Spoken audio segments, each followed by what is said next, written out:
So welcome. So my name is Ailsa Kepi, and you can find out more about me on my website, pleasureforhealth.com. There's lots of blog posts, podcasts, online courses, in-person work, workshops, all sorts of fun and ways to really become a whole person, to find your integrity, and that is including, your mind, your body, your sexuality, your spirit. So I like to work with all of those aspects. And one aspect that I really find helpful in some of this work is to look at archetypes. And an archetype is a larger than life energy pattern that we notice in our culture. And so, we don't even realize we're talking about archetypes lots of times. Something like the geek archetype, the computer nerd. These are ones that have come in more recently. But the damsel, or the damsel in distress, has been possibly one of the oldest female archetypes, believe it or not, in our culture.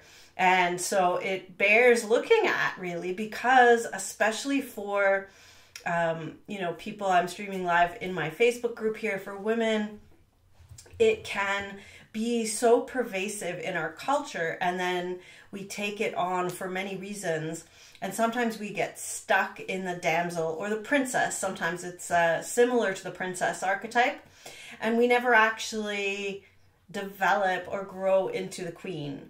And there's no right or wrong here. If you would like to stay a damsel and be a damsel in distress and get rescued, that is a very possible thing. But let's talk about why that might be something that keeps us stuck in a particular way and actually keeps us from getting what we really want. Because the light side of the damsel archetype is that we want to understand the nature of healthy romance. We want to understand how to have good relationships. We want to find a partner in life.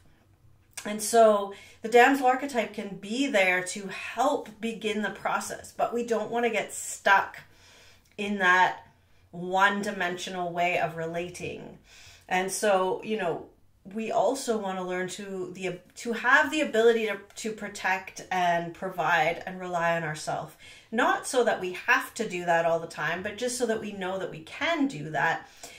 So that when we then come to a relationship, if we become that king queen type of balanced, ruling together in our own kingdom kind of relationship, that's a different dynamic than if you think about damsel in distress, knight in shining armor, or princess and prince, rescuing her.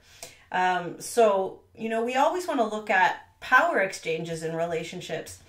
Power actually fuels all relationships, power exchanges. So we want to look at how those are happening. And when I work with people in my coaching programs, power dynamics are a huge part of it. And obviously once you start working in the realm of sexuality, we all kind of get that. Oh yeah, we can play with power, but we actually are playing with power all the time. And so as a damsel in distress, you might have a certain amount of power to, especially if you're beautiful and, you are vulnerable and you are being attacked by a huge monster, you have some power because you will be noticed by the knights in shining armor that are out there. And these are not always gender specific, by the way. So, you can take them in whatever gender configuration you want, but the archetypes remain very similar in the actions. So we said, in literature, in popular literature, the damsel in distress is something that you see over and over again in many stories. And basically there's a beautiful, vulnerable damsel who's in need of rescue, specifically by a knight. And once she's rescued, she's taken care of in lavish style in a palace, with lots of everything she could ever want. And in the stories, often when she is disappointed, she has to kind of go through this process of empowerment and learn to take care of herself in the world. So one of the old stories that is out there, I'll name a couple if you're wanting to kind of get this in your head. So Andromeda and Perseus is an old story. Andromeda was the daughter of king and queen, and they said she was more beautiful than all the nymphs in the water, in the ocean or something. And so the nymphs got really angry and started pounding the kingdom with, the ocean. And so, the king and queen said, how can we remedy this? And they were told they needed to sacrifice their daughter. So they put Andromeda, they chained her to the rocks on the cliff near the ocean, waiting for the sea monster to come and take her. And this is when Perseus, the knight in shining armor, the rescuer, comes along and decides that she looks rather beautiful and he would like to save her, and in return for getting to marry her when he does. So, he saves her, and, he gets to marry the damsel, and he takes her off to his kingdom or whatever. So, that's a very old story of the rescue of the damsel in distress. The story of the movie King Kong has a similar kind of thing. The woman is, getting attacked by the huge gorilla, and then, the man comes in and saves her. And at risk of coming across to some people as offensive, I'm going to suggest that please try and hear this in an archetypal sense. I'm in no way saying that your belief system is wrong or that you should stop that, but just to look at how we are in relationships. I once did some really deep work at a retreat on my relationship to God, to spirituality, to spirit, and how that mirrored my relationships. So I would, posit a theory that there are some people for whom God, maybe that's Jesus, maybe that's something else that we believe in, becomes the rescuer as well. And so, if we're a damsel in distress and we're having, something horrible, something attacking us, all we do is pray to the Lord, and it's a miracle. We're rescued, we're saved. And you have to see that there's some similarities in that. And I'm not going to say that, that makes it bad. It just makes it a story that we buy into as women, that we can, be saved and rescued and then live happily ever after. And, so I named this video looking at becoming a queen. And so how do we do that, and would we want to? Well, if you're happy being a damsel in distress, here's the things that might happen though, because now you are not empowered because you are waiting to be rescued. So what happens if you aren't rescued in time? This has to be asked, right? If Andromeda was, chained to the rocks next to the sea, and the sea monster got her before Perseus did, well, it doesn't matter how great a knight there is out there. If they don't rescue you in time, you're done. And, if you're not going to take that step for yourself. So we're not in our own power when we're waiting to be rescued. And, the other possible snare for the damsel is this seduction by romantic illusion, where, the evil villain disguised as a handsome prince promises to rescue us and take us to a beautiful palace, but in the end actually doesn't.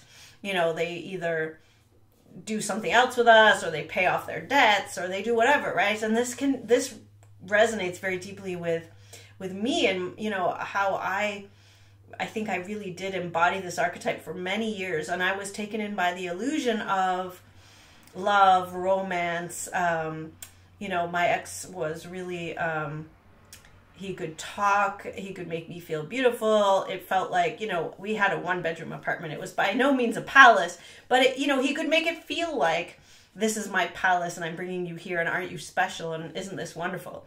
And, the illusion that he created for years was enough to keep me there, until I, began to realize that, oh, there's something that I need to look at here. This isn't actually what he says it is, and I'm feeling something differently.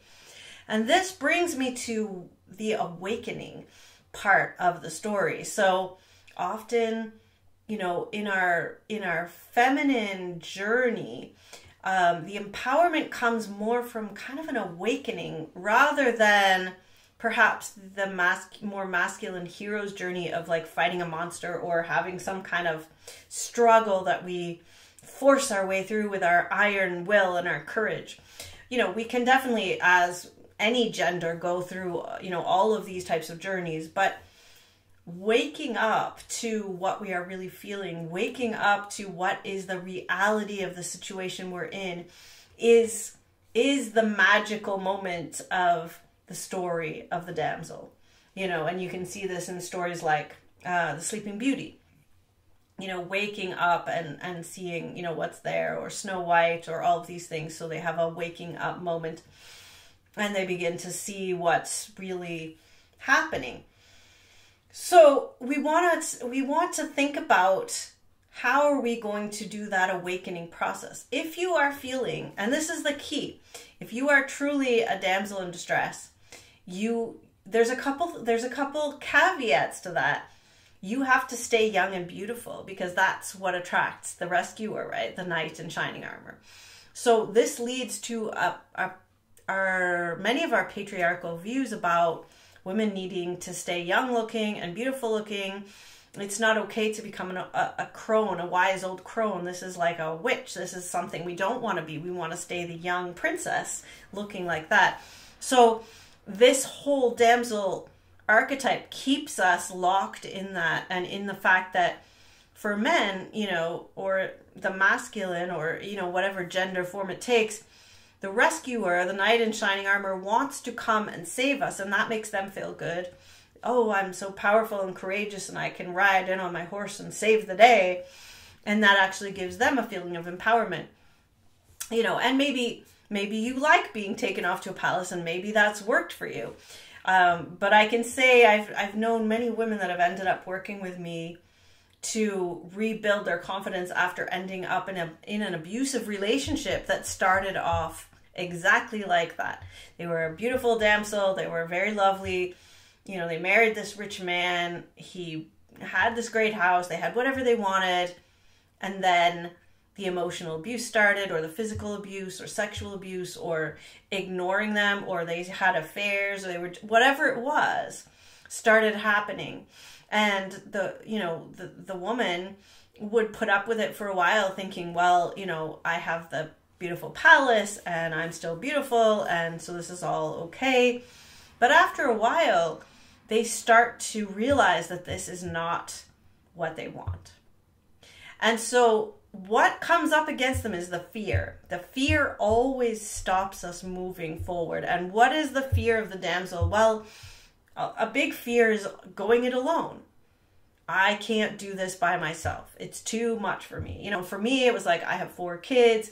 I can't, you know, work and look after them, or I can't possibly do this on my own. So until I mean, in my particular case, I kind of ended up doing a lot of the stuff on my own. And then when I was started actually looking at the reality and waking up, I was like, well, I'm already doing it on my own. So there's no difference. I'm not going to be, you know, I was already paying all the bills and looking after the kids and, you know, retraining in a different job and all the things.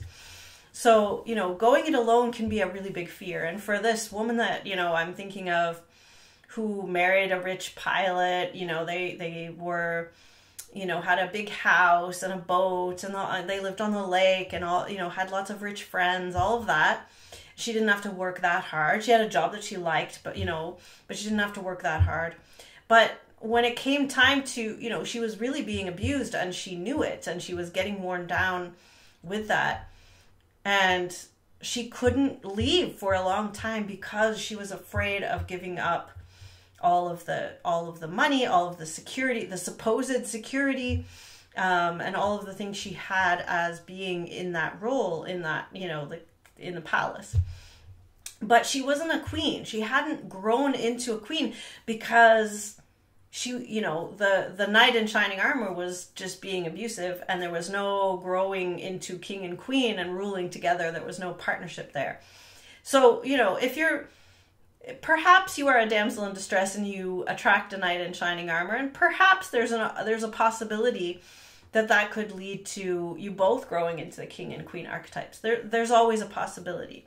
However, the cards are kind of stacked against us in the fact that our culture is so conditioned to keep us locked into these roles. And so once you've had success and the knight has succeeded in rescuing the damsel, and you have succeeded with your beauty and your vulnerability and your, you know, lack of strength, have attracted a mate, that tends to lock you together in that type of relationship. And so in order to change that up, you actually both have to change. And that's very difficult for a lot of times. So a lot of these damsel knight or princess prince relationships end in failure. They don't always, but they, you know, you do have to look at that. Now, the interesting thing is a lot of people that do kind of embody the damsel or the princess archetypes get called selfish, or that, you know, we tend to think of them as only thinking about themselves. But the real princess or damsel actually is very loving and kind to everybody around her, and so she wants to help everyone.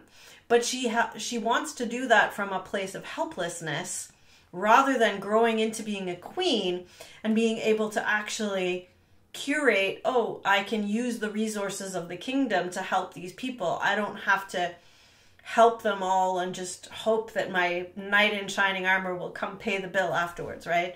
And we do see that sometimes, you know, with you know, women that go out and do lots of volunteer and good work, but, you know, they're being funded by an oppressive, generally oppressive, like, you know, masculine energy behind the scenes. You know, there are plenty of women that are empowered out there, so I'm not trying to say that, but speaking within this archetype.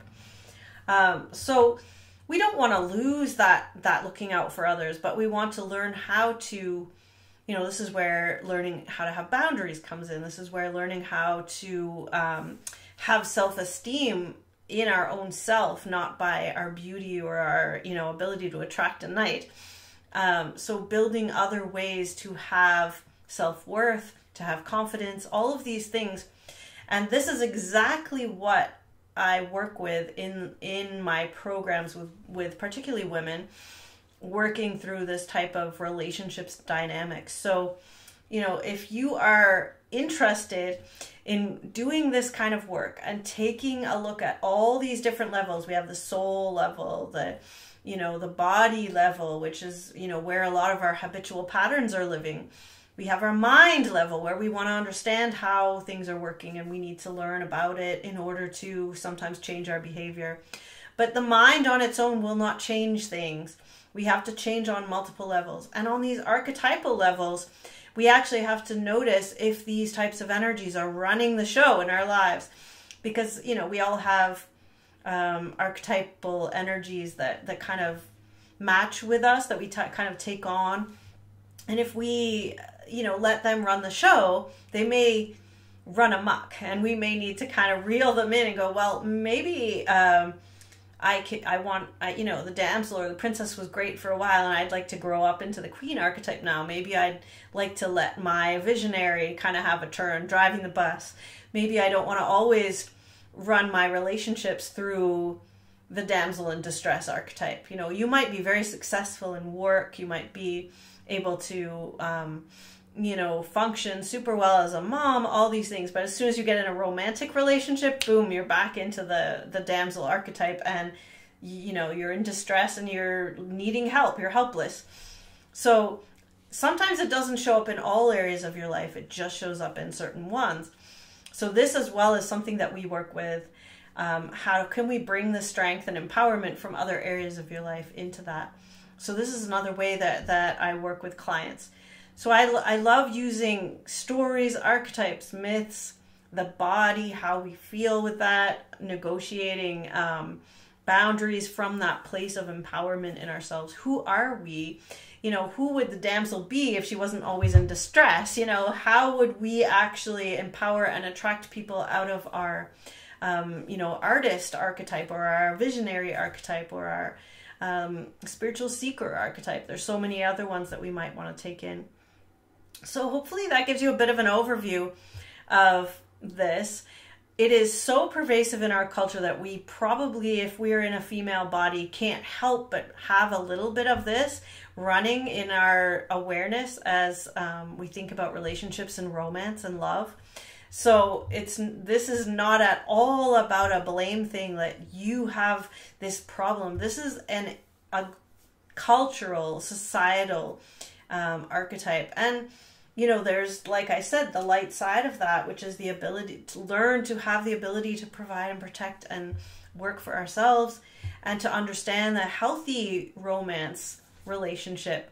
So this is where, when we've worked on our own stuff, we actually can have this experience of true intimacy. We can find a life partner that really fulfills us, that we have this sharing with.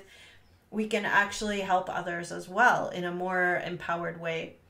So if any of this resonates for you and you are interested and you're like, yes, that is me, I'm stuck in my damsel archetype, I want to move from that, book a call with me. I'm going to put the link below the video. So book a call with me. It's www.ailsakeppie, so that's AILSAKEPPIE.com/apply, APPLY. Take you straight to my calendar. I have only a few spots every week to take these, because this is a free call for you, just to talk about where you are. Let's see the reality of where you are. Let's look at what archetypes are running the show for you. What would you like to do if you could come into the light of those, or grow them up into the queen or king? How would that work? So if you're interested in that, book a call with me.